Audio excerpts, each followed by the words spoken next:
GBV, South Africa's biggest murder weapon and the biggest cause of death in South Africa. Hello, I'm Tito Mangena and welcome to Mangena Films Original. I know I haven't posted in a long time, but now let's talk about a topic that is very serious in South Africa. GBV and femicide are destroying our country. In recent cases such as the CweCwe rape case and Joshlin Smith's disappearance and many more cases like this show how broken our system is. Now, GBV and femicide are not recent issues occurring in South Africa. This issue of GBV and femicide is not a recent thing, but it's something that has been deep-rooted in our country for a decade, and it only seems like it's getting worse. Unfortunately, government and law enforcement are not doing enough to stop this or alleviate the problem. This is a reality for South Africans, and it's heartbreaking that our own personal spaces do not guarantee safety. Unfortunately, the situation that happened with CweCwe is something that happens every single day. This is not about politics, but it's about human rights, safety, and justice. As long as you can read, write, and understand what's going on, this situation concerns you too.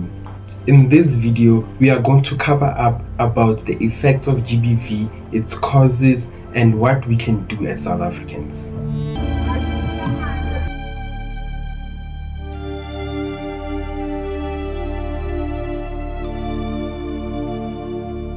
Gender-based violence continue to be reported on a daily basis. This despite the introduction of the National Strategic Plan on GBV. These cases are not isolated incidents.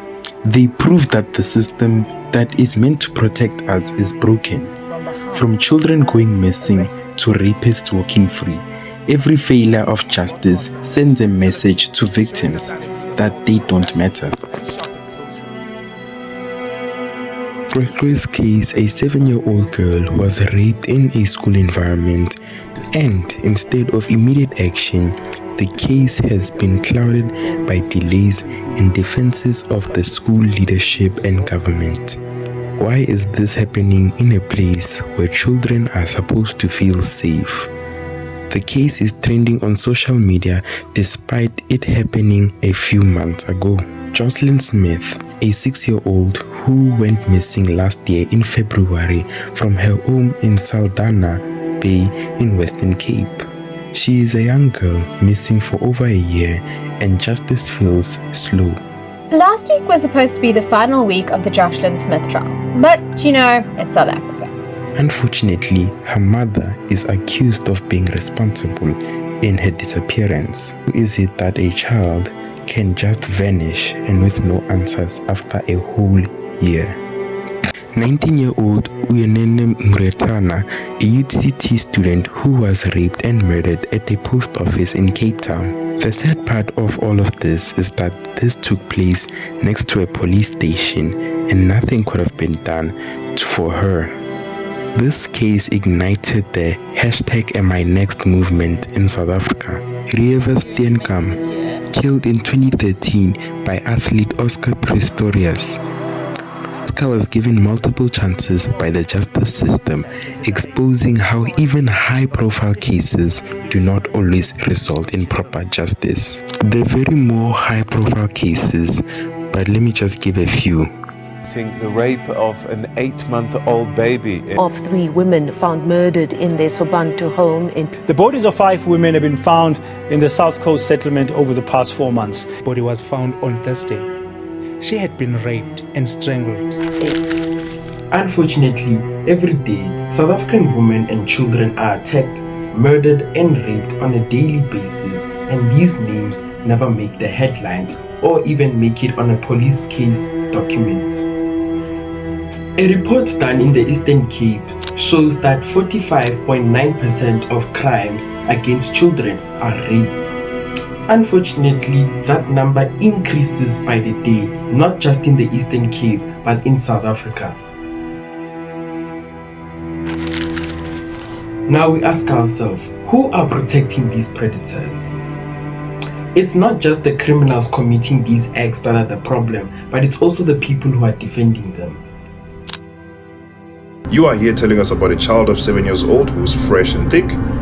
Even if it was I would have done the same. Nifuna justice la ku social media senzeni thina. Keep us bullies. Some people still defend men accused of rape and shift the blame on the victim. We need the whole world to know that AfriForum, an NGO in South Africa that mainly focuses on the interests of white Afrikaners, is willing to protect a potential predator. I need you to understand this is the same AfriForum that had the power to move Donald Trump to a point where he sanctioned South Africa because they claimed land is being confiscated from white Afrikaners. In a way, the system is also protecting these predators. Police officers who do not care about cases or who don't take them seriously, courts that take a long time to convict the rapists and murderers, and leaders of political parties who use GBV and femicide as a political talk point or for clout but do nothing about it. Now, GBV has a very negative effect on this country. Now, the biggest and most obvious negative effect of GBV and femicide is fear and trauma. Fear and trauma of victims who have experienced GBV or rape, and family members who know people who have experienced GBV, and women in general who are hearing these type of stories on a daily basis, who are uncertain and feel unsafe every single day. Another effect or impact of GBV in the country is the economic impact, as it affects productivity, healthcare costs of victims, and national stability. Also, in cases which a boss has committed these acts on their workers and the workers are afraid to speak out and because they are scared to lose their jobs, or workers who have reported these acts but lost their jobs and still got no justice. Another negative effect of GBV and femicide is that it gave South Africa a bad reputation as the most dangerous country for females to visit and live in. This affects tourism and investment coming into the country. The last effect of GBV is the generational damage it causes, as those who are raised in violent conditions are most likely to repeat the cycle. Boys who grew up with violent people repeat the cycle, or women who grew up in violent conditions normalize violence, and it creates a whole cycle. The biggest thing about GBV and rape is that it comes with many myths and stereotypes, which we are going to debunk right now. The biggest myth when it comes to rape is that women are only raped based on their clothes, on how they wear their clothes, which is actually false. And these type of factors increase victim blaming and are not effective in helping the fight against rape and GBV. Mini skirt to school not make her the prime victim for these horrors. So let me get this straight. Grown women like CweCwe are out here losing their minds because teenage girls are wearing short skirts. According to her, the real threat to society isn't men who assault little girls. It's girls who wear mini skirts and dance on TikTok. Another certain belief in GBV is that only a certain group of people can be raped or they can experience GBV. For example, a particular race, a particular religion, or people think that spouses cannot be raped or domestically abused. Another myth in GBV is that people believe that it's not their problem.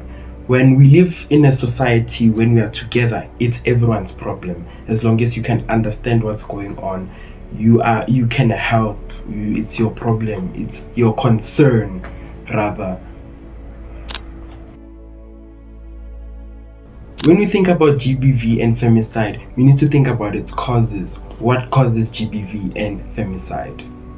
The biggest cause of GBV and femicide is societal roles and stereotypes. Stereotypes in which a man should be dominant and the woman should be submissive, in which spouses believe that once they get married to somebody else, they technically own them, which is wrong.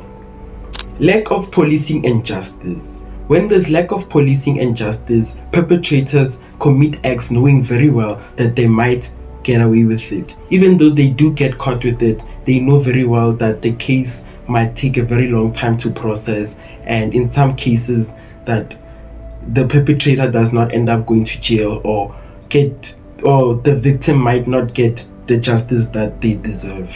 Another cause of GBV and femicide is economic inequality, as which GBV and femicide happen in poverty-stricken areas. The last point I would like to point out is cultural norms, in which traditions and cultures justify violence as a way to discipline people or wives and children. We as a country need to stop normalizing violence. We need to demand for better policing and better education about consent. We also need to demand for better consequences for perpetrators. South Africans are getting fed up.